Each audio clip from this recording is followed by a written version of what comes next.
Center, Hyderabad.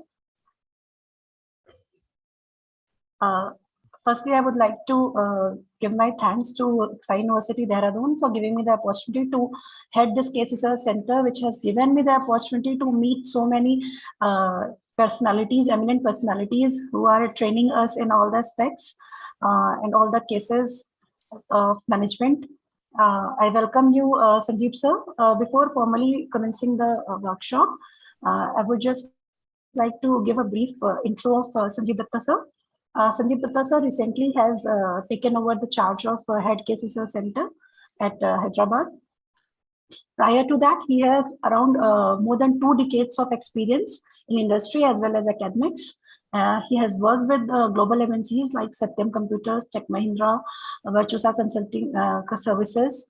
And actually his area of expertise are mainly the case writing and business consulting. Here, previously also he has worked with ICFI group.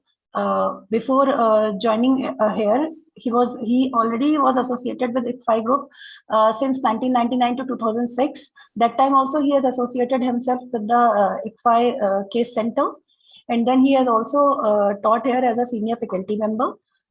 He has taken the courses of like business strategy for MBA students at IBS Hyderabad. And he has been also featured in the list of top 40 case study writers in the world in the year 2015-16, which is actually published by Case Center, UK. And he is a winner of 2019 EFMD case writing competition in finance and banking category. He won the John Molson MBA International Case Writing Competition and the Seaman Case Writing Competition in 2005. He was a finalist in the Dark Side Case Writing Competition in 2005 and 2020. It is conducted by the Critical Management Studies Division of the Academy of Management. He has also served on the judging panel of Outstanding Compact Case Competition at the Case Center Awards and Competitions 2021. And he has been a mentor to many business case writers across the country. And he is actually very passionate about the case method of teaching and research. And I welcome Sanjeev Datta sir on behalf of IUD.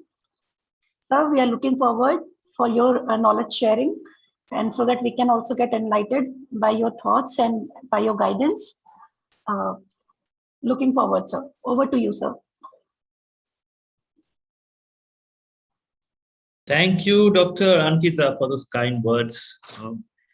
And very happy to see you all, though not physically, but it's been a long time since we planned to do a case writing workshop for the faculty members of ICFI University, Dehradun. And it's my pleasure to be with you all.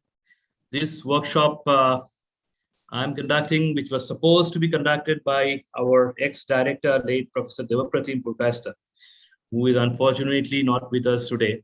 And this whole idea of Case Research Center in different ICFI universities was started by him, and then it kind of, I think, took shape last year.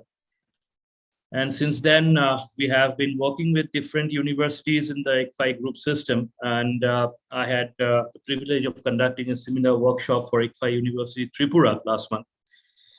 And today I am amidst all of you. And so just before I start, just want to understand. So Dr. Ankita, this group is kind of, it consists of people from so they are from IBS. What is the background? Is it from management only? Yes, sir. They all are today. All the participants are from IBS only, sir. All are from management backgrounds, different areas of management, sir. Okay, that's okay. Okay, great. That's wonderful. Yeah. So I'm not really sure how much you know about the Case Research Center. Maybe you've heard about it because this ICFI Case Research Center in Hyderabad is completed 2 decades. And I was fortunate to be one of the founding members of this team. We started in 1998-99. And I remember when I joined this organization in 1999 as a faculty associate, and I was amongst a team which kind of started writing cases. And Professor Ved Purushar was our mentor, and we are very fortunate to have him with us today. Today he is with us. He has joined ICFI and he is our mentor today. And recently we conducted a workshop for a government organization, and was very nice to have him as one of the resource persons. So what I'm going to share with you is based on my experience of case writing and learning under mentorship of Professor Ved Purishwar and subsequent directors of Case Research Center. I'll just start sharing the screen. Just let me know if the screen is visible. So this Case Research Center is something which is basically 2 decades old. And is my screen visible? It is visible, sir. Yes, sir. It is visible, sir. Visible. Okay, let me do one thing. Let me just try to maximize it so that I think. Sir, you can opt for the slideshow. Instead of doing this, you can opt Yes, for the yes, slideshow. yes. Okay, so here we are. Before I get into the topic, brief about the Case Research Center IBS. It's basically a center of excellence in Hyderabad. It started in way back in 2000, formerly as a ICFI Center for Management Research. Today, we are the world's top 3 publishing houses, one of the top 3 publishing houses when it comes to case writing and case publishing, next only to Harvard Business School and INSEAD. And we have around 650 to 700 business schools using our case studies across the world in a particular year. And this spans across 70 countries. And so we have, in fact, across the world, if you talk about major geographies, in fact, you'll find our case being taught in almost every B schools, big top B schools. Now, 10 million copies of our cases have been printed, whether in international textbooks and case books. And we have also won more than 100 awards in several case writing competitions globally. And recently we've emerged as the most successful institute when it comes to the number of bestsellers across the world. So we are next only to Harvard Business School when it comes to our cases being sold across the world. So that's basically a phenomenal success over the last 2 decades. Now, having said that, why are we here today? So basically, this topic which I was given is basically talks about case writing, right? We are talking about case writing, but before case writing, you also need to understand why case, what is a case, and why do we need to write cases? Now, case methodology as a tool, as a pedagogical tool of research is nothing new, right? So it started long time back. In fact, the first case study which was written in the North American continent, in US to be more specific, and was started by the Harvard School. It was not the business school, the law school.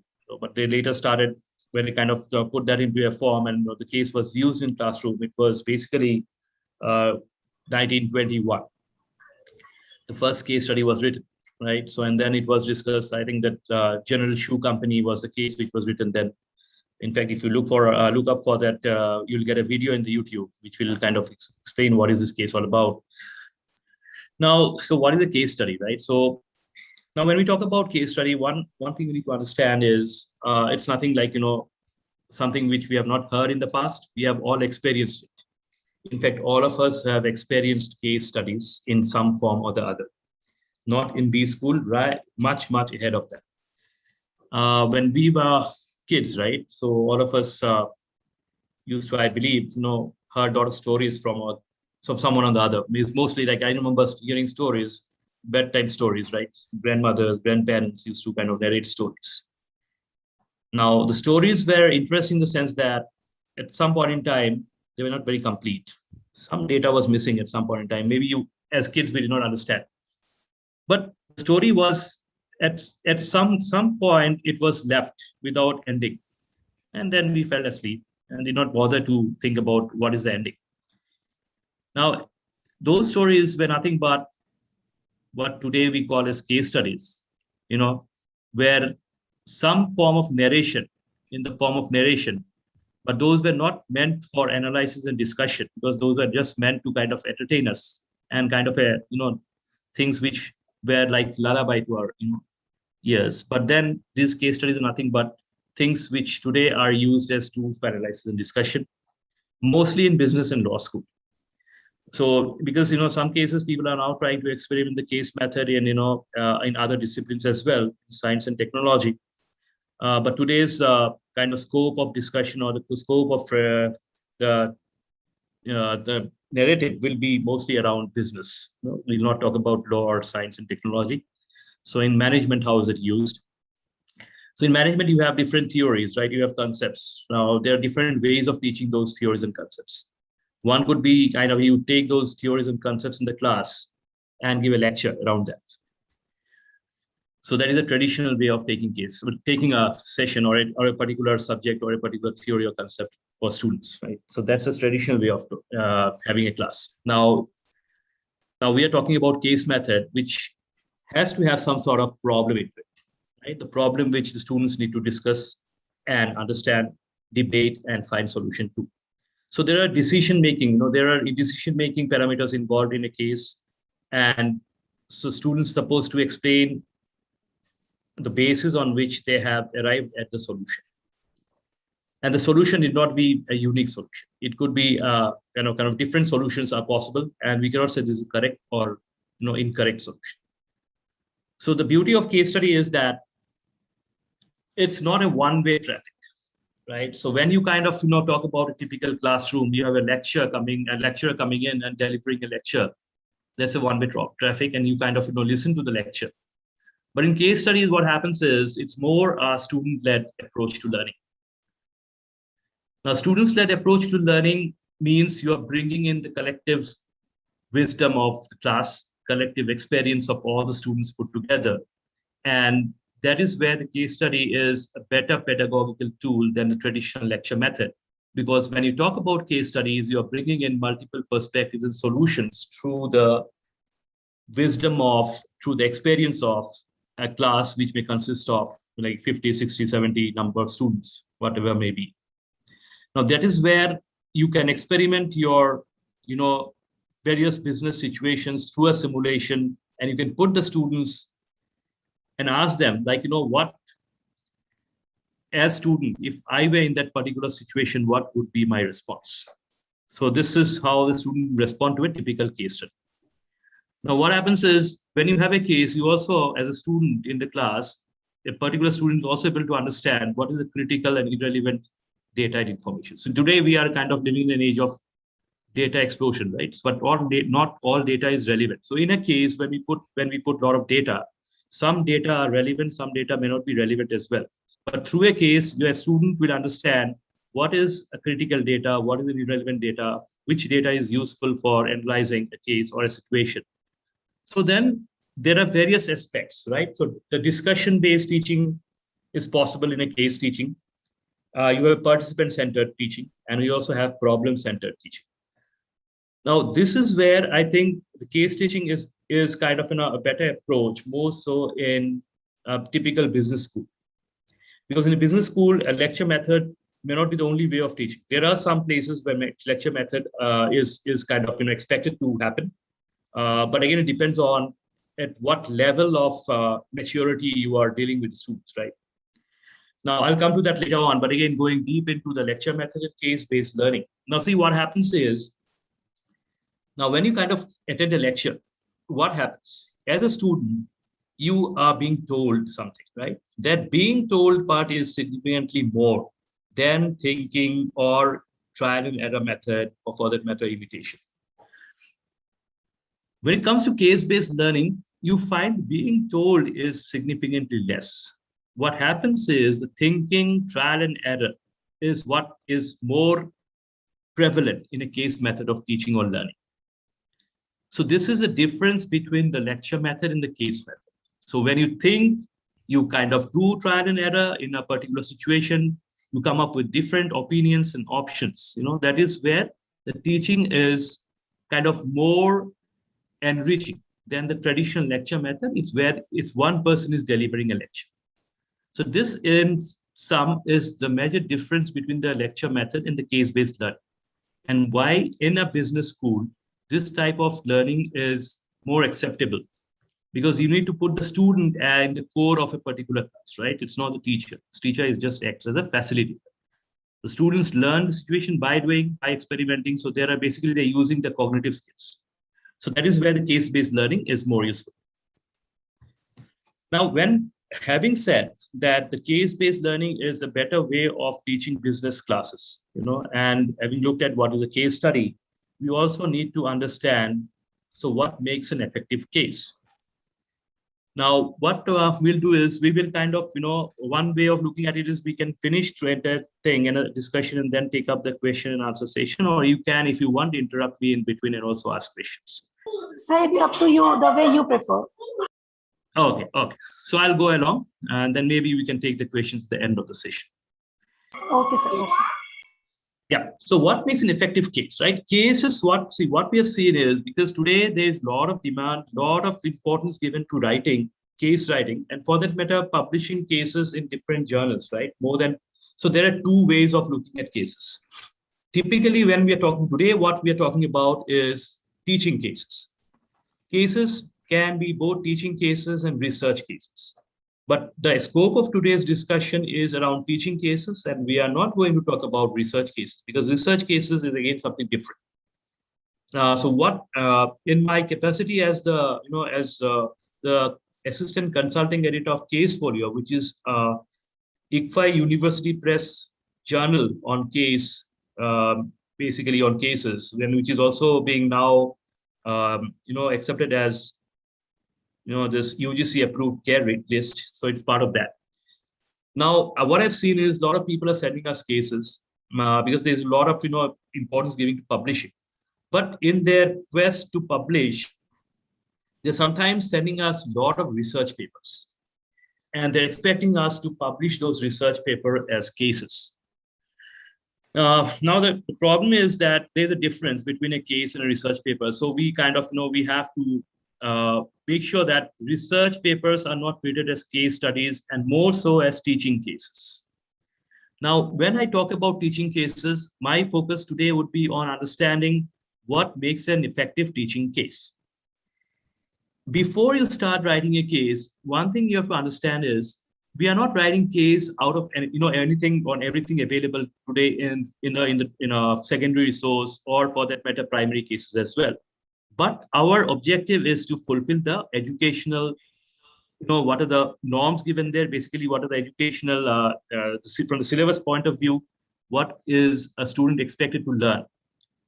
So our cases have to revolve around those educational objectives and student expectations. When you talk about an effective case, it's not a one-sided case. Remember that a one-sided case will not be an effective case. In case, when someone reads, should be able to understand that there are multiple perspectives, right? It also has to be a critical view. It has to be a critical view on a particular situation. It's not a straightforward writing something just representing data. That is not what a case is. It has to be a balance of both positive and negative. Now, that is where your data and research is very important. Mostly when we're talking about cases, we are talking about secondary library cases here. Cases can as well be primary cases. Then we can talk about that later. But because library cases is where we use secondary data, it's important what kind of data we capture and what kind of data we use in our case. Because if the data is basically one-dimensional, right? It does not kind of give you a contrary view. Then the possibility is that the case would also end up being a very straightforward case where there is not much.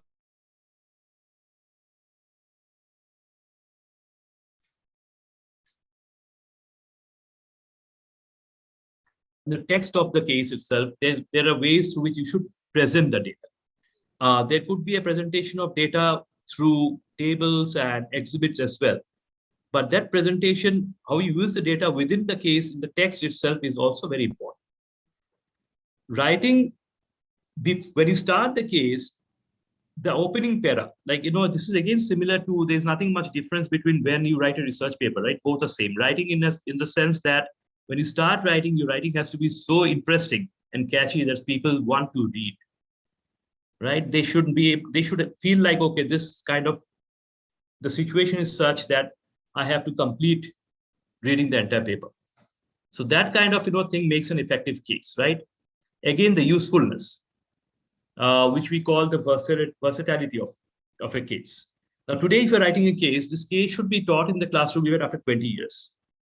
That is the test of time, right? So your case becomes so versatile that, there are a lot of classic cases, which people in these schools people use. Like, you'll have a lot of Harvard Business School cases being taught even after 20, 25 years. Butler Lumber did a very good example of a case which people even teach today, right? Maybe it was written 30 years back on understanding basically how to do financial analysis, how do we arrive at different, financial kind of the things that you have, and how do you do the analysis and arrive at solutions. So this versatility is very important. So your case should be in a sense. So that is why we'll come to it later, how do we make it more versatile. The abstract of the case, again, abstract for the case is very important, because this is where, if you want to sell your case, for that matter, if you want to market it somewhere, the abstract will speak first. So it's important to have a very, very kind of catchy abstract, which kind of summarizes that case. So, but this is different from, right, normally what happens, typically, I'll also come to this later on. So there's some difference between how we write an introduction to a case and an abstract. So there are two different things. So that is where mostly people try to kind of sometimes repeat the things, but they are distinctly different. So we'll come to that later on. Now, this makes basically a very effective, when you talk about an effective case, the components that you need to kind of keep in mind. Now, so we kind of, got a brief idea about what makes an effective case. So having understood what is an effective case, we need to understand how do we write a case. So writing, for that matter, is something that, like, all of us may be thinking at some point. In fact, most of us have written research papers or something we have written in the past, right? So writing is nothing new to us, but maybe some of us have not written cases in the past, and we are trying to kind of get into the case writing. So this particular, today, the session that we are spending time on will help you in understanding how to write a case, basically to make a beginning, because this session will not kind of make you an expert in case writing, because this is not going to happen that, in one lecture, you kind of, understand all the nuances of writing a good case. And then the case that you write would be kind of, approved in the first version, right? So this never happens, and even doesn't happen in research papers as well. But maybe from this discussion, you'll get a brief idea about how to make a beginning. So how do you make a beginning? So when you think about writing a case, the most important thing is you have to identify some case leads, right? Where will your thoughts come from? Where are the ideas coming from? What triggers you to write a case? Normally, what we have seen is in the secondary domain, the triggers normally come from different documents that we read, sometimes the interviews that we read, the things that we observe.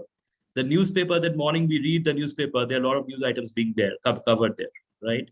There are stories around, different situations, different people, different events across the world, which is being flashed out every day. Now, these are the triggers for case studies. What I normally do is, when I kind of read the morning newspaper, and even today I read the newspaper in the physical form, the paper in the physical form, the hard copy, right? So I don't read online versions. I subscribe to the Hindu, and I read that. The morning when I read the paper, I come across some topics, right? So what I do is I will immediately take a photo of that and then send it to the team, and then say, okay, let's explore if a case can be written on this. That this becomes a trigger for the team. So we all do in our team, like, we exchange such ideas. We have a WhatsApp group where we exchange ideas about, okay, this is the event which I've come across. It sounds interesting. Can we explore writing a case around this? Now, then what we do is, once we decide, yes, this could be a topic, now the next step is, like, we need more information, right? So we kind of do deep dive into basically collecting documents around that, around more information around that person, around that event. So this becomes we'll compile a folder, and we'll put all the things there, and we'll try to kind of, see whatever has been. So this again depends on how much time you have, right? A case can be written in 6 months. It can be written in 1 month. And typically in CRC, what we do is we try to write a case and a teaching note complete for, which is ready for publication in 1 month. So the window is very short, right? We can't afford to have too much time spent on a case. But for beginners, who are trying to get into the case studies, you definitely cannot take 1 month. It has to be more, right? So this is where you have to understand, each step, like collecting data, analyzing the data, what kind of secondary research you need to do. Everything comes through practice. So you kind of, when you start, you have to understand how to do it. There are different ways when kind of, you will structure the case. We'll come to this soon. But once you kind of, start having an idea, you also need to understand some of the things also need to kind of, before you publish, you need to take permission from different, people who have published those articles, right? Data sources you're quoting, or image, some exhibits you're taking.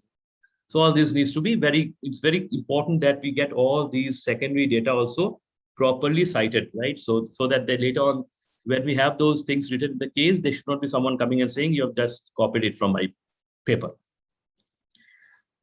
So along with the case, we also write an instructor teaching note. So that is very important, because when you have a teaching note that guides the teacher or the moderator in the class to take the case.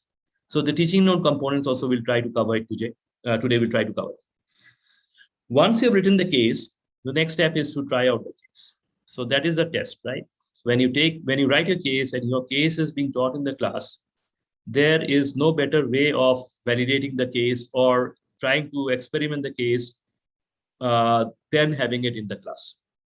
So as a university, you're part of the management department, you can write your own case and then administer that case in the classroom and be a moderator, observe how the two students go through the case, what are their findings, try to bring those findings into the teaching note, enrich the teaching note. So this is an iterative process. The teaching note is an iterative process. It's not that one time you write a teaching note and then you stop. Based on discussions, even very experienced case writers who have been, experts in the domains, till today, if you listen to them, they'll say that, no, when I take this case in the class, I still feel very nervous because I'm not very sure how the students are going to react to the case. And based on those reactions and the discussions that happen, I try to enrich the teaching. So this is an ongoing process. Okay, now, once we have understood basically what we need to do before we start to write the case, and we have a fair idea about what kind of information and data we need to collect, the next stage is to structure the case. Typically, before structuring, we should not start writing. The structure is you first have to put down the structure in a piece of paper. So normally what I say is, before someone writes a case, I'll tell them, do the storyboard, right? So storyboarding is very important, because once you have the storyboard done, you know where to start and where to end. And the storyboard has to be an idle thing, right? Don't think about information gaps. When you do the storyboarding, you should not think about whether information is available or not. That is not the basis on which your storyboarding is done. The storyboarding is done from the perspective of what should be the best approach. So once you have the thing in place, you can put some additions or deletions based on whatever data and information is available. So this is ideally, you should do the storyboarding. Now, when you do the storyboarding, the first thing is, you have to put a shape to your case. You have to start something, right? So typically, we start the case with an introduction. So you'll see any case we'll have, you go through our cases and have an introduction. And you'll see that it starts with something in a particular point in time. So an incident, something which has happened very recently. It starts with that. And we typically start the case saying that in such and such, in so and so date, such and such event has happened. And then the protagonist, we try to bring in the protagonist. Okay, so the protagonist, we have to capture who is the protagonist. So basically, we have to talk about him or her. We have to understand what is the nature of problem. So we have to mention the problem, the issue. So what is the problem of the issue? That has to be part of the introduction. When did it happen? So that also has to be part of the case introduction. Where and why. So you have to remember that when you talk about an introduction, remember who, what, when, where, and why. These are things which should be there. Typically in any writing, this is applicable, right? Not only in case writing. So once you have all this, your introduction is complete. So introduction is a summary of, so someone reading the introduction will understand what is this case all about. Now, what are we hinting at, right? So try to remember there's, when you write an introduction, you kind of try to bring in the protagonist in the case. What is the nature of the problem? When did it happen? Where did it happen? Who all were involved? What organization are you talking about? What kind of problem are you talking about? And then why did the problem or issue come up? Those things have to be captured in your introduction. So once you are done with the introduction, typically what we have is we have something called the background. Now, depending on which industry you are talking about, right? So suppose today you're writing a case on Mahindra & Mahindra, for example, and you are trying to kind of introduce the company. Definitely for a reader, and you have to understand one thing, maybe for us in sitting in India, Mahindra and Mahindra is a very reputed, well-known company we all know about. But you have to remember one thing, that when you write something and when you publish something, it does not have any boundaries, right? So it's that particular case may be taught or used or referenced by anyone across the world. And for that person, maybe Mahindra and Mahindra is not a known company. So when you put the data or anything in the case, you have to think from that perspective, not from your own perspective. Now, I'll kind of come to that later, which will kind of clarify more. So you have to give a background to the company, right? Mahindra. What is Mahindra and Mahindra? What is the environment of the automobile industry in which it operates at that point in time, right? When you're writing the case, what kind of incidents have occurred? So events, what kind of events have happened in the industry? So all these things have to be discussed. And because of those incidents and events around a company or the industry, some problems have come. Now, typically, again, giving an example of Mahindra and Mahindra. So today, maybe the sales of the Mahindra vehicles are going up, but there was a time when the sales slumped. And that was because of the typical business environment, right? I'm not talking about COVID, even before that, when the macro environment was such that the automobile sales had slumped. And there was a lot of demand about whether the industry is going to pick up. Now, that is the background of a case, right? So if you're talking about a case on business environment, you're talking about a Mahindra as a company, and you're trying to kind of explain the issues that they are facing. You cannot do that in isolation without bringing in the industry perspective. So that is why the background is very important. Background need not necessarily be only about industry. It also has to be about the company. So typically when we kind of write normally entrepreneurial cases, right, about entrepreneurship. Now, we write a lot of cases on leadership and entrepreneurship. So suppose an entrepreneur, we have to kind of give a background to that person. So what is the background in which you kind of, foresee that person having in the past, right? So basically, as a person who is today a very successful entrepreneur, you kind of start off with his schooling, his education, his family background, what motivated him or her to become an entrepreneur. All these things come in the background. So this kind of, explains, okay, this may be the lead or maybe the trigger for him or her to kind of take up entrepreneurship. So that is why all these incidents are put in the background. Now, introduction is over. We're talking about background. Now look at the story here. So I told you in the beginning, right? Case is a narrative, mostly in a narrative form. So it's a narration. Now, when you write a story, you also have to have a beginning and the end, and the flow has to be there. So when we talk about case, introduction is there, we kind of go back up and give a bit of an our background. Then comes the meat of the case. This is basically where a lot of discussion should happen, the body of the case. So what is the issue that we are trying to capture in the case? Now, this particular issue or issues should come up with a lot of relevant data and also have both sides of the story. Right, so it should not be a straight-jacketed, one-way, kind of approach to nothing. There's a lot of it's not that only black and white, right? So shades of gray should also come in the case. So that is where the discussion will be, more kind of, I would say, enriching, and it would also lead to a lot of perspectives when kind of students try to discuss the case. So, but that would happen possibly only when you have fit the case with a lot of data. And also your case has a different perspective. Typically, normally, I'll kind of, when we go through the slide, you'll see how kind of, it's important to have different sides of the story. And so body of the case basically is the main section of the case. You have to remember that. And you also have to build in a lot of data into it. And you also have to give different perspectives, different sides of the story.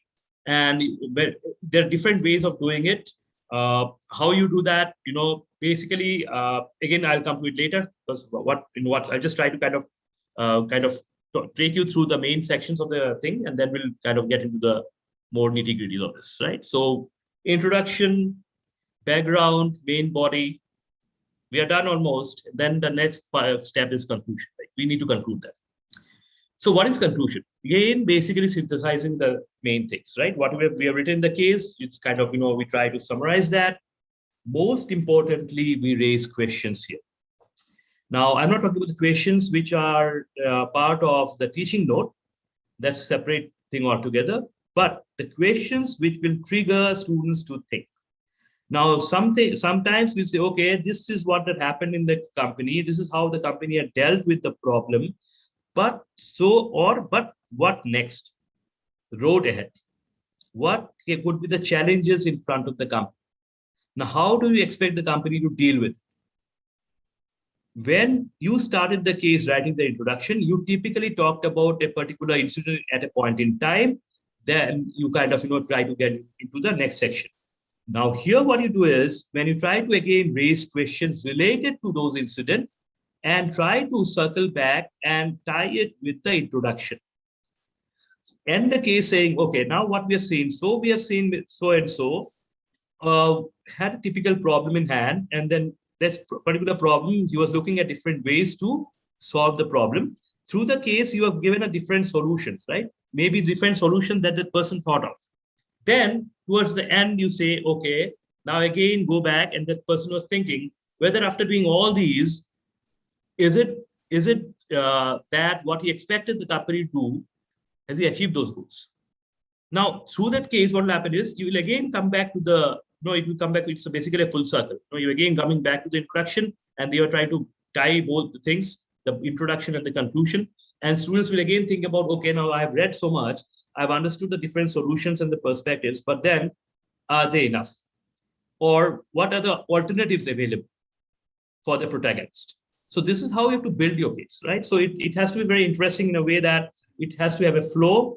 It has to have a lot of data into it. Now, then it has to also have the protagonist speaking. So it's not that you are talking about, right? So I'll kind of come to the writing styles separately. I'll just come to it very soon. But then you have to remember a few things, like, you should not do this. Don't take sides. What we see as human beings, right? We are all very emotional, and we also have used both the right brain and the left brain, right? And we tend to become sometimes emotional. We try to relate to some things very strongly, and we take sides. Just facts and figures and data, right? You are not taking sides. You should not say that this is good or bad. You should not make statements that the company had implemented a particular policy and HR policy on such and such date, and it sounds like this was not the right way of doing things, right? This is not a case writer's job. A case writer's job is to just write the facts and figures in a narrative form. This discussion will come out from students based on the data you provide, and the data has to speak, right? So it's whether it's good or bad will only be will only be possible to arrive at, provided you have data which will speak. So you do not just make a statement, right? If you make a statement, you have to make it from a third party's perspective. And that is where you, I'll say, like, again, the writing style, how do you do it? So basically, you're not writing a research article. I spoke about it in the beginning. You are not providing solutions. See, solutions, what you're doing is you're providing different alternatives, right? But you are not saying this is the solution which worked best. This is not the case. This should not happen in a case. You should not do analysis of things. Analysis should not come in the case. Solution should not come in the case. It should not be like a research article. You should not take sides. These are things you should avoid. Now, what are some of the tips that you should, like some of the tips that I want to kind of, take you through? Now, start drafting. Now, drafting means you first, when you have the idea in mind, when you have the topics in place, when you've collected enough data, what you do is when you start writing the case, you have to put them in some form, right? So you start drafting, and you have to go through it to identify and fill gaps. Write something, put a stop. Come back after 1 or 2 days, again read, identify the gaps. You'll definitely be able to identify some gaps. More iterations, the more the iterations, the more the better the quality of the case. This is a very proven fact, not only in case writing, this is everywhere, right? So typically, I'll tell you one thing, for a beginner, don't kind of get very discertain. It typically takes 10 to 15 rounds of editing for a case to come to shape. Even when we started writing cases, we also went through the same process. You write a draft, a draft which you send it for review, will come back to you. This iteration will happen at least 10, 15 times. before you see your, the case taking some shape and in a shape that you can publish it somewhere. So it's a long process. So that is why some things are important that we'll talk about later. So what you do, when you kind of, you have checked all this, your case is ready, and then you have to do submission, right? So is it okay to submit the case right away? So there are some things, again, you need to understand. You have to do such things to make sure that your case is of good quality, right? Wisdom of crowd, very important. Get it checked by peers and colleagues. Don't think that I have written an excellent case. My case looks so good. I'm very impressed with what I've written, and I think everyone else will be impressed. Not necessarily. So then give that case to your peers, your colleagues, and tell them to read and give suggestions. Okay, so you get an opinion from them, right? And be open to suggestions. Don't be don't close your lenses to see that, okay, the suggestions that are coming to me, maybe these are not right. I think I've done a great job. What I've written is really great. Why is he commenting? Why he or she is talking about that? Please be open to suggestions. One more thing is, please do necessary spelling and grammatical errors check before submitting case. Very likely that will be rejected because of all this. Recheck all the numbers and years, very important. I'll again come to this. I don't know if I've that thing into this document, but one very important thing is a case is typically always written in past tense. Okay, so it's written in past tense. I think we have it. We'll just come to that. Then we'll see if we can kind of see whatever has been missed out here. So it's basically spelling checks of proper nouns. Again, very important. Don't do mistakes in writing spellings of people, right? Places. So these are very important. So those are things normally you need to take care of. Now, whatever I've said now, we'll try to put this into a framework. If you want, maybe we can go to some questions now, because I'm getting into another section where we'll try to put all these things into a proper framework to see how you remember that. A very easy framework called Total Case, TOTALCASE. If you remember this, you will each now alphabet has something to do with case writing, and then we'll talk about that. Okay, so any questions at this point in time? Sir, I just want to ask one thing. That's as the role of protagonist comes. Yeah. So, is it important that each and every case will have a protagonist? Is it important that you're saying each case will have a protagonist? Yes. Yeah.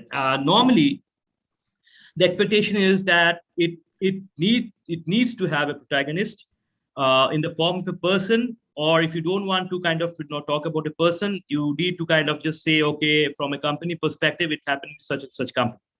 But for people to relate things better, it's always good to have a name in it, right? So basically, it's important. Normally, if you see, most of the cases have protagonists, unless they are very kind of not typical cases, but they are more of industry notes or research papers, then we kind of don't talk about protagonists. But see, where you just try to understand one thing is case is very closely related to storytelling. Now, when you do storytelling, invariably we talk about some person, right? Someone was there at that point in time. This is where a place will be there, or a person will be there, or an incident will be there. So mostly we try to kind of talk about a protagonist in the form of person, but if not possible, we can also just talk about the place or an event, if that is possible. Yeah. Sir, actually, why I raised this question, because when we are writing a case using published resources, let's say secondary data we are using, and if we identify a protagonist, and let's say he's a person from top management, let's say, then at times it becomes difficult to have the accessibility to that person. Then in that scenario, how to get the real effect? Ma'am, I just missed it. So in that particular, you said something is not. I said that let's say that we have identified a protagonist who is from a top management authority, let's say, and we are not having the accessibility to talk to that person, and we are not having enough of the materials which have been published. Let's say interviews or something like that. Yeah. In that situation, so how we will take that, how we will handle that situation, because we are not having the ample material through the protagonist, and we are identifying the person as a protagonist. So this is, we are kind of, when we're talking about this is mostly we're talking about secondary research, secondary library cases. Okay. Yes. So this is a library cases. And when you talk about library cases, I think, typically if you talk about, so that is where your selection of topics, and before you start, you have to be careful about what kind of data you are looking at, what kind of data you have searched so far. You have to identify some person, invariably in any article you are kind of sourcing, there will be some mention about a spokesperson. If not a top management person, there will be a spokesperson of a company who is saying something. There will be Yes. someone or the other being mentioned there. So it's not necessary that you always have to have the CXO level, people represented in the case. If that CXO level information is not available, you might as well quote someone who has been quoted in secondary, articles. So that is how we can go about it, right? So can we consider them as a supporting actors? Yes, you can do that. So protagonist not be only the lead character, right? So you don't have that person, you can always do that. So, but only thing is, when you collect, see, before you start writing the case, that is why you need to be very careful of what kind of data you have. If your data does not give any such information, it's basically, there's no such information about a person or someone who may be able to comment. So I think that is where you should not be able to you should not take up that case. Or for that matter, you should also have some external person, some critics, some analysts commenting something. Those kind of articles you should source. So I think typically when you write Indian cases, there is a limitation. You don't get much of data. That data is a limitation. I understand that, but what we can do is we can definitely have some third party talking about that. So that is where, rather than quoting the company, you can always say that according to an analyst or according to an expert or someone has given an opinion, you can write in a form that it shows that you are not quoting about, or you're not talking about the case, but someone else is from an expert perspective, he or she was, kind of commenting something. So that is how we can do that. Okay. And so what could be a few probable headings under the body of cases? So again, depends on what case you're writing. So typically, if you're talking about, see, again, it's a very, very broad question. Yeah, that I understand. So that's why I asked it tentative. Okay. Let's kind of go through the slides. I think that answer will be there in in one of the slides. Okay, so we'll kind of take it up there. Is it okay? Yes, sir. That's okay. Okay. Any more questions? Sir, can we take up the organization and maybe the situation as a protagonist? Say, for example, at times there are organizations and you have access only to secondary data. So Yes. Can you tell a story? Can you fabricate a story which speaks about some organization? Yes. And the incidents might have taken place with the organization maybe over a period of 10 years, 20 years, or 15 years. Mm-hmm. And the problem lies there in the story. So is it possible? So when data is sketchy, what you can do is you can write a fictitious case. Okay, I think you're referring to that. Yeah. A fictitious case is you are building a situation based on the data information available. You are trying to build a story. But if you do it well, if all the good elements of an effective case are there, you might as well end up writing a fictitious case. There is no harm in doing that. That is also acceptable. So what you can do is you can kind of put your own names. You can say Mr. Miss so and so, which is not in real life. That is not the name. You can create your own company and a fictitious company and write, but you have to be very clear about the situation that you're trying to talk about. Conceptually, it should be very strong, so that when someone reads that case, will be able to understand the kind of theory or the concept that you're trying to bring out through that case. Sir, I'm trying to write a case on some governance issue related with one organization. It's a large organization, right? Mm-hmm. But I don't find, it's not a fictitious data. Data is available on the secondary sources. Yeah. But there is no particular protagonist, right? There's no particular. I am under impression that for using secondary data, you need not to have any permission from anybody because it's already available in the public domain. Yes. Right? But yes. my question is, this data is not a fictitious data. Yeah. This data is audited data belonging to one particular firm, but it tells about the story over a period of 10 years or maybe 15 years or so. What happened with the organization? The organization get into the problems. Yes. It was awarded, it was doing great, and then started facing problems. Right. So this is the picture I have created in that case. So is it going to be accepted if I send it to some good publisher? Yeah. So thing is, so you're saying it doesn't have a protagonist, right? So that's all. You're not talking about any. Yes. But that's okay. I think if you don't have, it all depends on how you have written the case, because unless someone reads it, you'll not be able to understand. I'm getting what you're saying. just trying to build in the 10-15 years of story around that data what is available. Yes. You even do that as well, not a problem at all. But okay. So I cannot comment on what typically see. Publishing a case in a journal is a different ballgame altogether. Okay, so I'm not going to comment. This topic today is not about that, but I'd like to say that today what is happening is typically publishers accepting more of research cases. Okay, the importance of teaching cases being published is, I think there is not. I've seen over the years a bit of a decline in that. So I think a lot of journalists are now focusing on research cases where you try to analyze data and you try to build a kind of build models around it and then try to see how it fits into a different into a company, right? So, but coming to your question, I think that's okay. You can try that. And how important it is, sir, for about the accuracy of the data? Because in a teaching case, I suppose it is not the data, it's not about this thing which is important. It's about the problem which is important. So yes. how important it is about the accuracy of the data in a teaching case? This is a question which normally a lot of people ask, but yeah, as you've said, like in kind of teaching cases, the accuracy of data is I'll not say it's not important, because now you have to because you should not quote wrong data, right? And you should not be illogical data should not be there, right? Data has to be logical. So basically, if you talk about secondary sources where you get some data, but somewhere you're not getting some data, unless you get some valid, you have to validate the data through the secondary source only. What you can do is you can cross-check that. In secondary research, we call it triangulation. Triangulation is basically you check with 2-3 sources. What kind of data they see? Any event which is very kind of, which is flashed out in media will definitely quote different numbers. Now, are they do you see any consistency around numbers? So there's a lot of gap. So what you can do is you can kind of have the middle path. You can take, okay, my different publications are kind of giving different numbers. And so I'll take some number which makes sense. And you can say as quoted in, you have to remember one thing, you cannot build your own data. Never try to do that. You have to always give because this is a field case, you have to give, reference to any source from where you have gathered the data. So you have to kind of, when you put this data, you have to give a footnote and say, okay, as per the publication name. Okay, so this is whatever is, 2-3 publications if you're using, you can also mention those names. But there's you should not kind of do something that, because data is not available, you are creating your own data. Unless you are able to already see, this is possible in kind of somewhere people use data in financial, accounting cases where a lot of data crunching is required. If data is not available, then what do you do? Can you create your own data?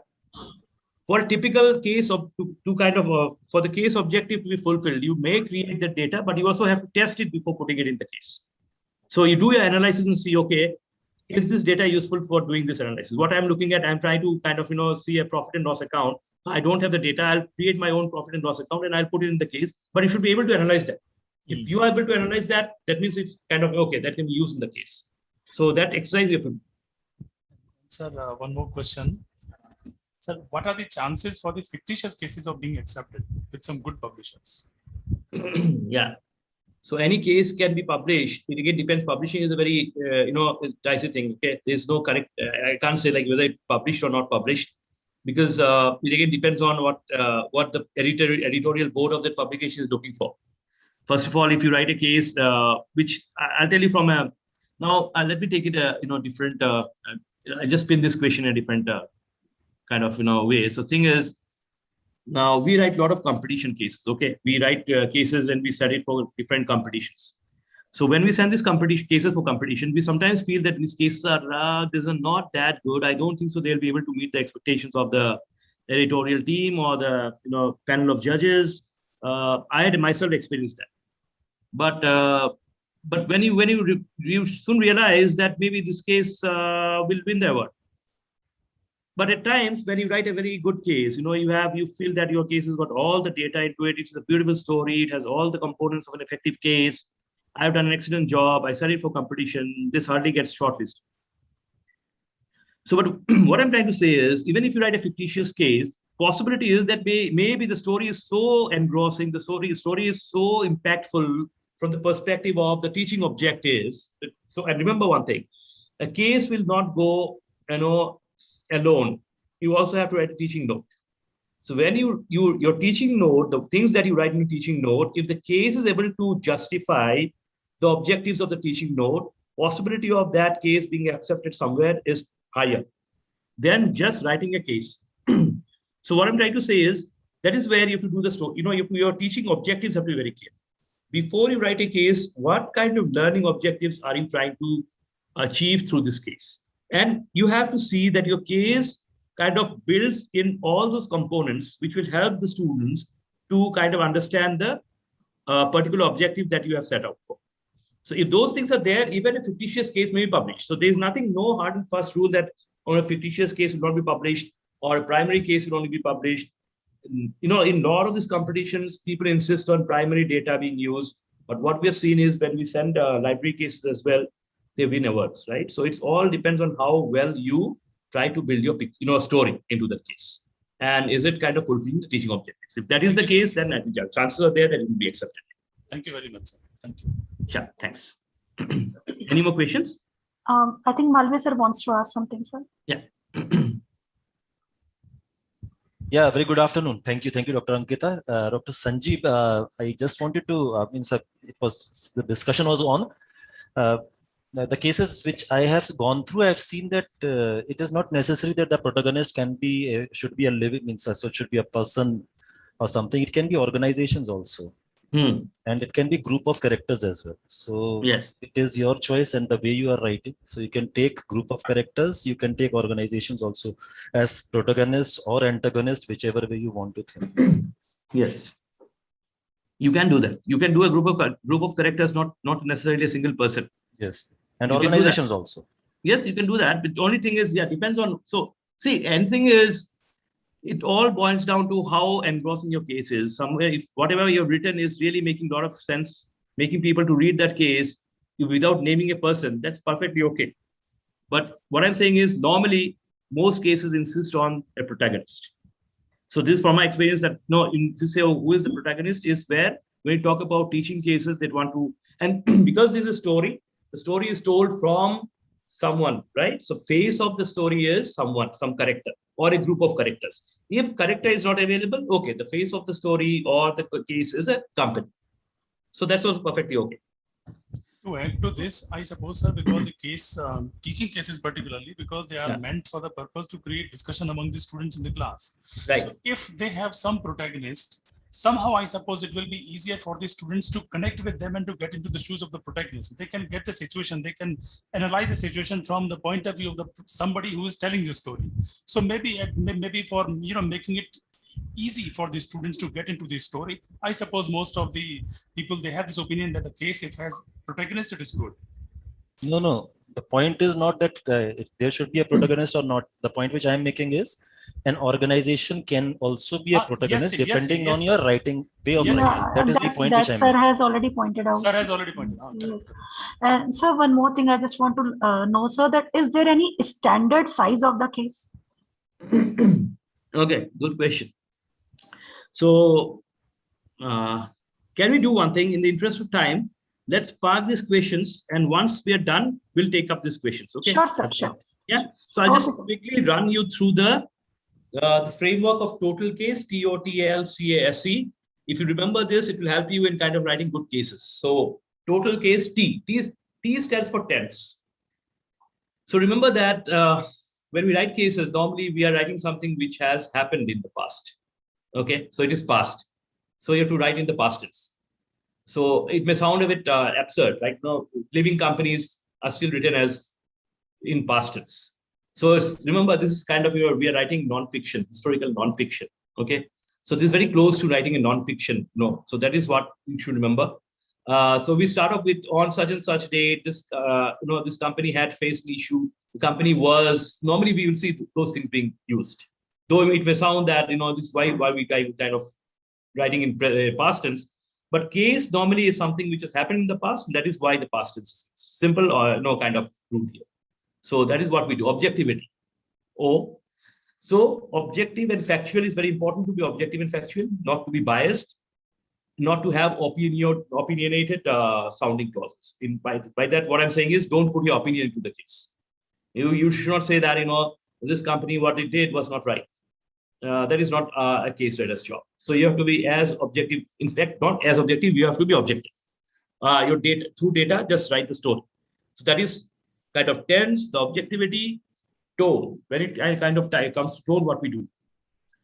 So remember, case writing is not scholarly writing. This is also an issue because a lot of people think that case writing is not a rigorous job, not as close to writing a research paper, which is often treated as a more academically superior pursuit. Because case writing is not scholarly writing. Case writing is mostly, you have to be a master in writing a story. That is what I feel. And if you're writing a good story, if you're a good storyteller, you write a good story. That is where it has to be very fast-paced, interesting. It should kind of take reader along. People should be able to read it, and they should not stop and say, okay, it's just like reading a non-fiction. Okay, it's not. This is how it should. Authenticity is very important, right? When we're talking about real-life companies, I'm not talking about fictitious cases. Here we are talking about just basically real-life cases, and you should be factually based. So the history is very important. What kind of facts you're putting there? Don't write fictions. Okay, these are real. We are talking about real cases. We are not talking about fictitious cases in this sense. Coming to a question, Dr. Ankita, of length, typically 7 to 15 pages. Harvard Business School cases had 25, 30, 40 pages as well, with all exhibits, right? So this is what even we have those cases in practice. But over the years, what we have seen is there's a demand for shorter cases, which are called compact cases. Even in the renowned case repositories like the Case Center in UK, they also run a competition annually, which is called Compact Case Writing Competition, where the case should be, along with exhibits, not more than 5 pages. So if you're talking about case with exhibits of 5 pages, your text should not be more than 3 pages, something like that. So that is what is one of the kind of, people are going towards that, because these days people don't read long cases. And students mostly will never read. Even if you give them 20, 25 pages, chances are they'll come to class without reading. At least that is one of the challenges with the students. Yes, sir. Yes. And that is one of the challenges. There is major challenge, another challenge as well for teachers as a whole. And this is nothing got to do with reading, attention or people reading, because a lot of our time is taken by other things like, Netflix, right? So there is a time to read. So typically someone just kind of, when you were doing a workshop, someone said that today our competitor is for us, like, who are into teaching is not basically our teachers. We are not competing with humans. We are competing with things like Amazon and Netflix. Okay, so that is a major problem. How do you make sure that someone does not open the mobile in the classroom when you are teaching, right? So, and you should not, there's no way of saying don't bring mobiles.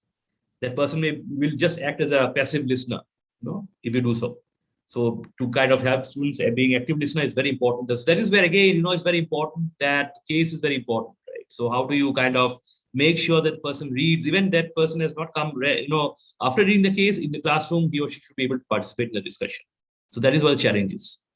So small case also may cover all the teaching objectives. So you have to see how you can kind of write those small cases, right? So financial data and any additional data can be given as exhibits, which will support, in kind of doing the analysis and discussion. So this kind of could be an extra thing.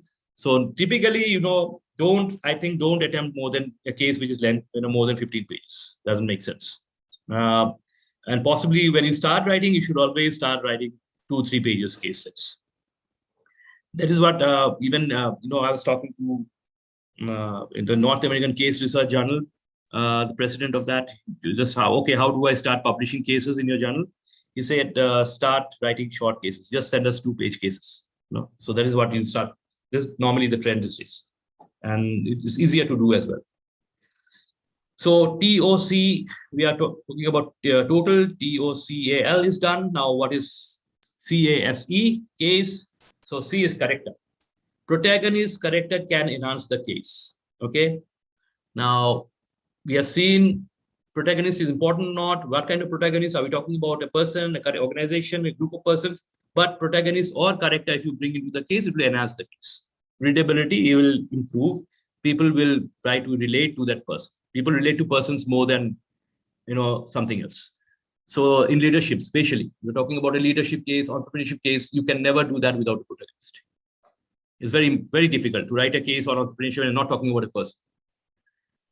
CA is all in order. So you remember, like beginning, middle, and end, chronological order, write a case in chronological order. Don't mix data. Don't kind of shuffle between the paragraphs. You're talking about one particular period, in an event happening in a particular period.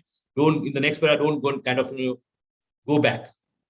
It's a flow, right? So you should be very careful about that, writing it in a chronological. So again, building a story. As suspense. So you have to write a case which a reader would like to read. So for that, you have to write a very, the interesting narrative has to be there, right? So that is where don't give solutions. Okay, this has happened, this has happened. Now, after that, what? What would be the next step? What do you think the company should do next? The reader should be able to think on those lines. The answer is not in the case, right? The answer maybe the answer is in the discussion. So don't kind of make it very close-ended. Ending is conclusion. So again, in line with the opening para, as I've earlier told you, what happens is when you write the conclusion, you have to tie it to the introduction. Okay, we circle back to where you started. Then you have to present different alternatives. Here is where you can talk about, okay, this is what the company can do, it could have done, not do, has done. Okay, this it has done, but it could have done something different, not from your perspective, not as a case writer, but from a third-party perspective. So as analysts opine that there could have been a different way of doing. Don't be biased. Again, all your biasness should come from someone else's shoulder, right? You shoot the gun from someone else's shoulder. So say that analyst has quoted someone from, so you can, this could be analysts, could be real analysts, right? They could be from secondary source. You'll get different names of some industry experts. So you can always refer to them. But whenever you talk about them, put things in quotations, mention the source. So draw reader to the analysis and create interest in discussing the case. That is where the ending of the case should be. The ending should be such that students are now, they want to discuss this case. They have understood, they have so much data with them, they want to jump into the discussion. This is what the total case framework is. You remember, keep this in mind. I think you can write good cases if you have this particular framework in mind. Avoid doing these mistakes. No reference of table in text. So when you talk about common mistakes, you don't give reference. You always have to give reference of tables. So when you talk about your exhibits and all those you have to refer them in the case. Don't use images without copyright permission, right? In secondary source, normally you always have to say, as far as possible, when there is an image, do not put the image as is. Please do the modifications, adapt it from. Recreate the images, taking the idea. Don't you're not copying an idea. You're just kind of taking some. So you're not putting the things as it is. You're taking some idea and recreating it. That is not copyright violation. Okay, so you have to do that. Don't forget to mention sources. Always provide sources for figures, tables, and all those factual errors. You have to check your factual. Don't give factual. Don't do a factual errors. Unrelated facts should be avoided. Normally, when we start a case, we always what we do is full name we write in the beginning. Dr. Ankita is just incomplete when we start the case. Dr. Ankita Srivastava, in bracket, you can either say Srivastava or you can say Ankita. It's up to you. And normally in Western world, this first name. So when you start Dr. Ankita Srivastava in such and such date, in bracket you have to write after her name. In bracket you can write Ankita, and subsequently you can write Ankita always. You don't have to write the full name. So this is what typical case writing style, right? So never ever write a case from a single article. That will be as good as writing an article. And this will be a copyright violation, because when you're basing your entire case on a particular, some very interesting article has come up in a newspaper, you're trying to write a case on that. Never do that. Please try to collect more information on that, because if one publication has covered something, it's possible that there will be multiple articles on that particular issue. So you should not, your research is very important. Secondary research is very important for you to write an effective case. Hyperlinks, never give hyperlinks in case. Sometimes what I see is people put hyperlinks, and when you put your cursor there, you can see the entire link coming. So it's like, you never do that. Just kind of, you can see that this is what is copyright violation. Incorrect use of past tense. Again, sometimes past tense should not be used. It should be used like when, it's not that kind of someone who is, a living person, doing that, you say that he is dead. Like, it should appear like this when you write it in past tense, right? So uniformity in readings and references. So it should be there. It should not have that you are kind of, the table you are mentioning. the figures that you mentioned, exhibit numbers on this 1, 2, 3. It should not be like, you are suddenly, somewhere you're mentioning table 1, exhibit 1, you're again going back to somewhere exhibit 5, or you are not giving the style of writing exhibits should be same everywhere. URL should not be mentioned. You have to give the complete source of the article, right? Sometimes what we do is we just copy the link and put it there. That is not, it should be avoided. We have to give, if an article is published somewhere, give the name of the person who has written the article, followed by the publisher name, the date, year when it was published. Never use things like today, yesterday, this year in case. The answer to this lies in something which I told you earlier, because the case has to be long-lasting one, right? So how do you prove that this case will continue to be used forever? Is by avoiding such things like today, yesterday, because those things become irrelevant when you talk about the versatility of a case. Case will be versatile provided you write on August 11, 2021. And if you write on Wednesday, you won't be able to relate what is Wednesday, right? So that is why you should not write or kind of, on today it happened, because for you today is some date, but for the person who is reading the case, today does not make any sense. So wrong usage of words should not happen, right? So that is where you have to take care of. Now, how do you become a good case writer? So for someone to be a good case writer, there are some skills, right? So basic writing skills, very important. So basic writing skills you should have. You should be able to write something. That interest you should have. You should know how to use right vocabulary, right? Right vocabs in appropriate words should be used. And you should be able to put the things into a flow. Narrating, interesting story. How do you narrate it? How do you make your content narrative? How do you connect sentences? So all these are skills that you need to have. How do you tell a story? You have to be very meticulous. Sometimes what happens is people take it very superficially. They said, okay, we'll write, okay, I came across some articles and I'll just write a case based on whatever is there. But you have to go deep, deep, deep. It's research, right? You have to research those articles to see whether they is making sense. What are the alternatives? Is the same thing being told by different people in different ways? All these things are very important case, right? Those things have to be brought into the case. So for all this to happen, you need to have few things, which are, you need to have perseverance, you need to be patient, right? You need to have patience. You cannot just write a case, okay, I want to write a case, I'll finish it one day and just throw something at the reviewer, so I'm done. This will never happen. It will go through multiple iterations. You should be able to go through that iteration. You should be able to accept all those changes and continue doing those changes. So you should be very, attentive to detail. Detailing is very important.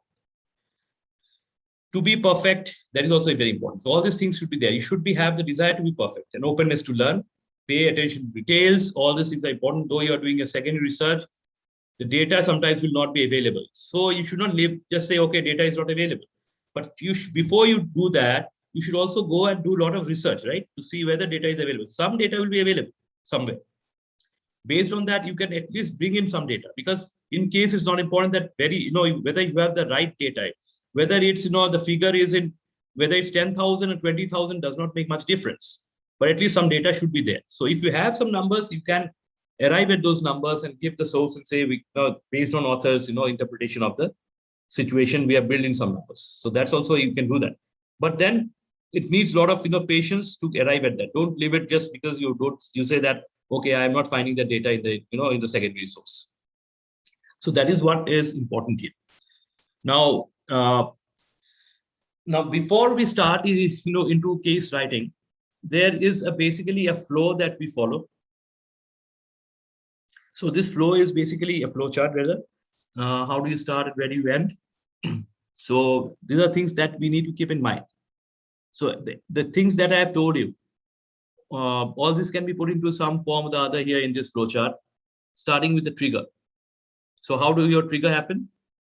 Based on your case, gaps in the case, the syllabus, what kind of topic you want to teach in the syllabus, or can they be taught through the case? So you have to identify, you have to go back to the syllabus and see, okay, where can a case study be used, right? You are teaching a marketing case, basic thing starting with the 4 Ps or whatever, what you do is, okay, this can be very well understood through a case study. How we have cases like how Haldiram has used the 4 Ps, right? So this could have been taught through lecture, but if you explain it or if you take a case in the class, this kind of the concept of OP is very well understood. So that is where you have to see where are the gaps, what is the syllabus, where are you trying to build in the case, Indian context, contemporary issues. That is what normally we do, because today we don't have many cases which are in the Indian context. Typically, a lot of people talk about global cases, right? So we, as in the ICFI group, have consciously decided that we'll focus on Indian cases. So we write a lot of Indian cases. So in the case trigger, we try to build in that. So then we look at information, if it's available or not. If the information is not available, it's dropped. If the information is available, then we discuss with reviewer, is it suitable for case? So how we work here is we have a team of case writers. we have a team of around 15 people. So most of them are research associates or senior research associates. Then we have faculty associates, and we have faculty members. And so they have 2 or 3 people in a team. So the team will discuss with them on the triggers, on the data available, and then they will discuss with whether it's suitable for a case. And then if it is kind of, it meets that, the next step is to finalize the teaching objectives. So you have to remember one thing: before writing a case, what is happening is we are trying to finalize the teaching objectives and what are the concepts to be taught. We have not yet started writing the case. So before writing case, try to put the teaching objectives in place. Try to write down the teaching objectives and what concepts do you think should be taught. So narrow the focus should be narrow. Don't kind of just 2 or 3 objectives, even in fact 1 or more. Very narrow issues to be or concepts to be discussed through this case. That is better. Don't bring in too many things in one case.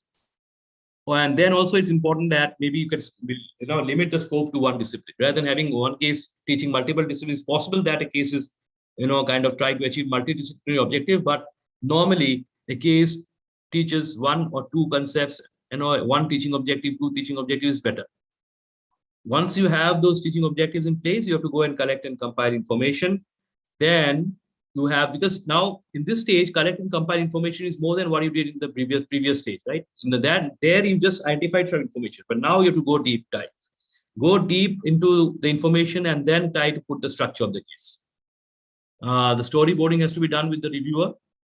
Once the storyboarding is done, then see, okay, I kind of get into the writing the first draft. The first draft is written, it will be sent to the reviewer for a review. So this is again the iterative process. Here, lots of iteration happens. The reviewer will send it back with comments, and then you have to kind of incorporate those changes. You bring in some additional data. If there are gaps, you try to plug those gaps. So that is how it works. Then after all these iterations, once both reviewer and the writer feels that the case is complete, we normally send the case for language editing. It's important that, because language sometimes is tricky, right? So it's better to get it edited by a professional language editor. And then once the language is edited, we kind of incorporate those changes. There's something called case information sheet, which is required for publishing the case. The case information sheet is used for sending our cases to the UK-based the case center, at the same time used for uploading cases in our website. So we have 2 kind of brands, ICMR and CTC. So depending on the level of quality of the case, we upload it in different websites. So before doing that, once the case information sheet is complete, we kind of the formatting on teaching note, everything is done. So these are all very process oriented here. It's formatting will be done, and then final quality check is done by the team leader. And then it goes to the director for approval. And finally, it's uploaded into the distribution systems. And then what happens is, in the meantime, what we do is we also have these cases discussed in classroom. So if there's any changes you want to incorporate, you can do that based on the feedback. So this feedback and all this is a very iterative process. It goes on and on. So it depends on what kind of feedback you want to take, what kind of, it's really very critical. It's important for that feedback will enrich the case. You do that depending on the classroom discussions. So this is what we normally do when we kind of, this is a process we follow for a kind of discussion case, right? For writing a case. Now quickly, I'll kind of come to teaching note. So every case needs to have a teaching note. Normally, when we started initially, we did not have teaching note, but then we realized that a teaching note is a very important component. When you talk about taking a case in a class, it's important to have a teaching note for a moderator to understand, okay, how effectively that case can be used in the classroom. So these are things we normally incorporate. So from the case, what are the immediate and basic issues and key points or highlights? So you say immediate issues are some of the issues that you see in the case which needs immediate response. So those are the issues, 1, 2, 3, 4, we just bullet points. Basic issues, which are conceptual. Basic issues is, okay, now in marketing, right? So what kind of marketing concepts can be explained to the case? Or what are the things that the company face which can be discussed from the perspective of very basic marketing elements? So those are things we try to kind of cover, because so that for the teacher, it's important that he or she understands, okay, this is what the case is trying to explain. So level of analysis, right? What are the level of analysis? Is it meant for a graduate class or undergrad class or for executives? All these things have to be built in the teaching note. What are the potential uses? Where is going to be used? Is going to be used in the marketing class, strategy class. What kind of theories, do you think this case is going to kind of, be related to? So where kind of theories and concepts, where are you linking these cases to which kind of theories and concepts? So what those things you have to talk. So this will come again from the textbooks. So, you have to, when you write a teaching note, you always have to keep your textbook open. Unless you are a kind of expert in that subject, that you don't need to refer any textbooks, that's fine. But for a beginner, I think it's very important that we read a basic, book on a reference book for a particular subject when we write a teaching note. So that is what's very important. So what is the teaching approach? How do you expect that, case to be taken in classroom? So that thing has to be built in. Normally, it's called the board plan. So the board plan has to be given in the case. How much time you want to spend on the case. So on what questions you're going to spend, how you're going to approach. Is there a 60-minute class or a 70-minute class or a 90 minutes class? So how do you kind of plan to take that case in the class? What kind of assignment questions you want to have in the case, in the analysis, basically teaching note. So those things have to be built into this. And then you need to bring in some additional readings and references, which you have used for writing the case and the teaching book. And what kind of probable discussion questions, right? Then you also need to give the analysis. So it's not only that you write the questions, you also need to give the answers. Again, these answers are something which typically what I see is people, while writing the answers, they can directly, take things from the case. This is not the expectation. The expectation is that when you do the analysis, you do a lot of analysis based on your research readings. So when you read a lot of research papers, because typically your teaching note should be very current. It should build in a lot of conceptual papers which are being written on a particular topic. Those things should be covered in teaching note to make it more enriching. And so that is where those analysis is very important. When you write an analysis, you also have to read a lot of research papers to write an analysis. So that's normally what our expectation is people do that. So this is in summary, the teaching note. And when you write a teaching note, again, depends on length. Sometimes I've seen teaching notes of 25, 30 pages. So typically when last year I did some, I reviewed some competition cases from Case Center, compact case. Though the case was just, 5 pages. Each case, 5 pages with exhibits. But the teaching notes were around 25 pages. So that is what depends. Again, you can also have teaching notes which is just 3-4 pages. So again, depends on what kind of case it is, what level of analysis you want to give. So I think so. That's all from a teaching note perspective. I think that's all what I had in mind today. I wanted to cover all this. As I said in the beginning, because there is no, one workshop or for that matter, one lecture is not enough. And case writing is a thing that you cannot kind of do it through lecture method. It's very different. It's very difficult. Actually, you can always write. You can do case writing once you start doing it on your own. You know what is a case writing. So even we did a 5-day. We do sometimes 5-day workshop with people, and the outcome of those workshops are to end up writing a case during the workshop. So what happens on the 5th day? Ultimately, people do a draft of 2-3 pages, and the draft is the outcome of the workshop. Okay, but then again, it's not the end, right? So this is just a draft, and then what happens is we kind of do the iteration, and then offline we work and complete this. So, but hopefully this whole session gave you some idea about how to go about writing a case, and of course, I think the plan is that we will all start writing cases, and I think let's kind of take a few questions if you have, and then we can plan about the next sessions separately. Yeah. So any more questions based on the remaining part of the slides which I spoke? Yeah. So one more guidance I'm seeking that is there any plagiarism issue? What is the plagiarism allowed? Or let's say the material from someone else is allowed in a case. Plagiarism is not allowed for that matter, not only in case writing, in any writing, right? So no, so that's why in research paper, though, it's like not more than 10%. Yeah, I know. So that's basically, so, but I think, see, even same kind of thing is applicable to case writing also. So normally but in case writing, we write the statements of like at times the protagonist has given some statement, we quote them. Yes. So then in that situation, that is not considered plagiarism. Okay. So what we do is we just kind of put that in quotes and give the source from where we have taken that. So then it doesn't come under plagiarism. So because these are all secondary source, we are taking things from secondary source. But you mention the source. Always mention the source. Don't play with just without mentioning the source. That's all. So do we apply this plagiarism idea to writing the teaching notes also? Because when we are writing teaching notes, and you suggested that we are writing answers as well.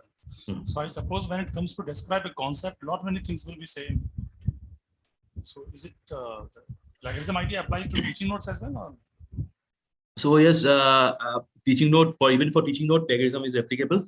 So see, normally see, you may write a lot of things from some different sources, right? But only thing is just rewrite it, rephrase somewhere. Rephrase it in a way that it doesn't look like you have taken it from somewhere. And if you have to somewhere, sometimes what happens is some things have to be taken from as is, because otherwise the essence gets lost. Truly. In such cases, please mention that, see, in research paper, what we do, we put in brackets some author, right? On such and such year. Do that in cases as well. You can always mention the quotes, then it's fine. Quotes should be given, you put it in quotes and give the source. If you see that, otherwise, it's losing its essence. You don't have, you can't just rephrase it and then meaning will get lost here. Thanks from my side. Anyone else has any question? If no, then I would like to extend my thanks to Sanjeev sir, and me and Sanjeev sir are planning to have again a session in the next month, and we are considering that it will be for a bit longer duration. Sanjeev sir, we may plan in the next month, sir. Yes, Dr. Ankita, see, as I said, this session will not be of any use unless we start writing cases. Yes, definitely, sir, definitely. The whole purpose of having the next session next month or somewhere, whenever you free, it's okay, is to let people start writing. So in those cases, we will have some ideas. So what I was thinking is, all of you can come up with topics. Some topics you can come up with. Yes, sir. The approach that we follow is come up with topics, and also then we'll finalize the topics during the workshop. And also the data source from where you're going to get your data.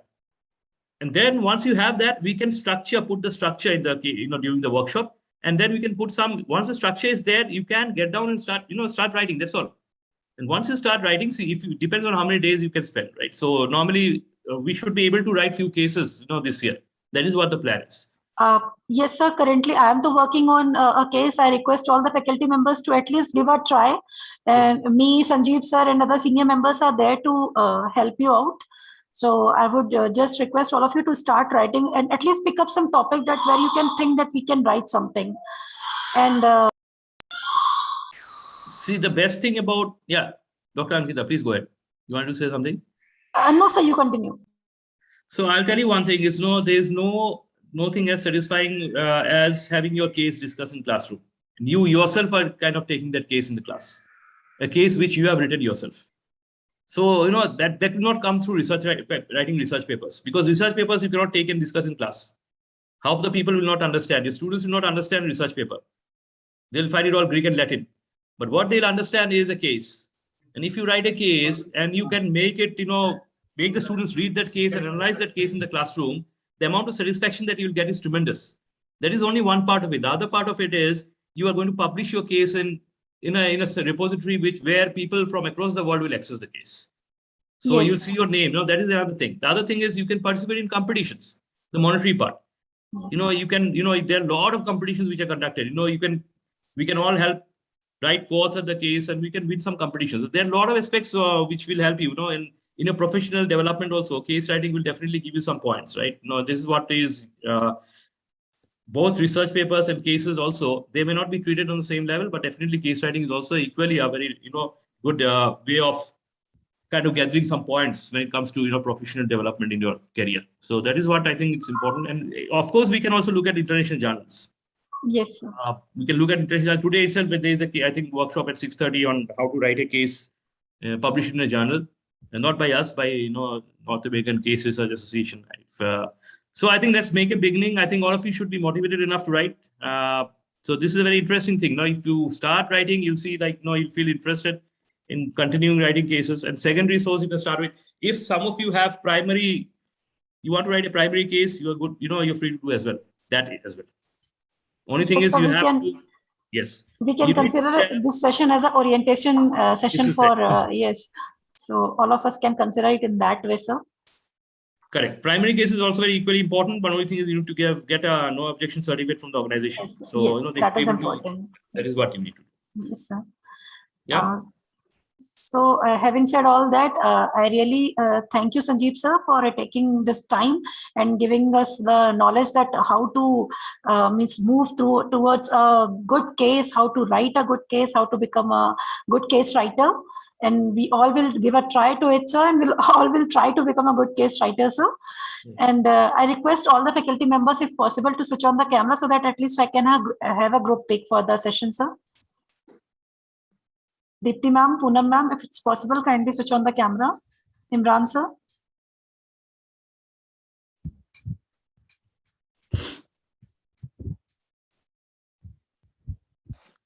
So how many faculty members do you have in management department?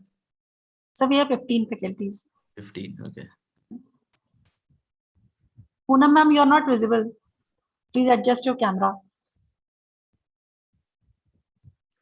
Thank you, ma'am.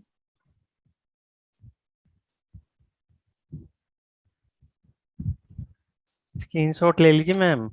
Let me take. Remove yes, your sir, mobile. please. I will take and send to you. That will be great, sir. Yeah, I have taken. Thank you, ma'am. Thank you, sir. Thank you. And thank you so once again, thank you, Sanjeev sir, and thanks to all the faculty members for joining the session. Thank you. Thank you. Thank you. Thank you, sir. Have a nice day. Bye-bye. Yeah.